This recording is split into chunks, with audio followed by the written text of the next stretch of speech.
Published 12:55 Eastern Daylight Saving Time, the 1st of July 2018. Updated 14:32 Eastern Daylight Saving Time, the 1st of July 2018. Before kickoff at the Luzhniki Stadium, all the talk was about the member of the Great Spain side of 2010 who was absent. However, it was those that remained who ended up under the harshest spotlight. After 9 major tournaments with only one game missed, Andres Iniesta was dropped by Fernando Hierro for their last 16 clash with World Cup hosts Russia, replaced by the largely ineffectual Marco Asensio. Gerard Pique and Sergio Ramos kept their places at the center of defense, despite Spain conceding 5 goals in their 3 group matches paired together.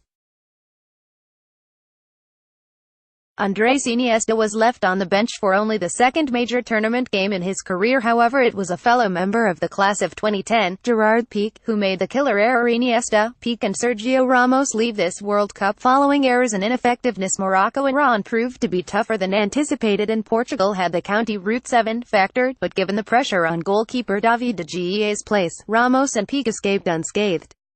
Immediately Russia attempted to pressurize, via the direct runs of key midfield cog Alexander Golovini, which worried Pique and Ramos from the first whistle. It was Ramos, with his trademark brand of physicality, tenacity and borderline bullying, who created the opening goal. If he had not forced Sergei Ignashevich into an unwitting own goal, the Russian 39 next week would surely have given away a penalty. On occasion, he can still strong-arm with the best of them. The downside to Ramos' game came with a needless free kick given away on 23 minutes after raising his arm to Artem Dzyuba. The brutish Russian forward is one of very few players in the modern game who can regularly win battles and free kicks against Ramos. Artem Dzyuba had the measure of Ramos, while Russia's defense was impenetrable. However, Russia could barely get on the ball enough to put the defense under any pressure. The occasional set piece or shot from distance all they could muster in the fleeting seconds they had possession of the ball. Pique was having one of his quieter afternoons, until a moment which ultimately turned the game on its head. It was a stonewall penalty. He leapt for a header to clear a corner, arms raised for leverage, then re-raised his left arm, so he could block the goal-bound header by Dzyuba and claim it was a natural position. He did block the header, but credit goes to referee Bjorn Kuipers, who was not convinced, and not shaken by the complaints afterwards. Pique knew he had mistimed his header, the ball was flying over him and he needed to take desperate action. It can be chalked up as another defensive mistake to go with the horror tackle on Morocco's Khalid Boutaib, which somehow went unpunished. Spain continued to toil after half-time in their bids to break down a stubborn Russian defense willed on by the Moscow crowd, the sight of 2 banks of 5, a marvel of disciplined football. The only time Spain got through was when Ramos pulled off his trademark physical style. Ramos playing a cross-field ball to no one and out for a throw summed up the early second-half stages.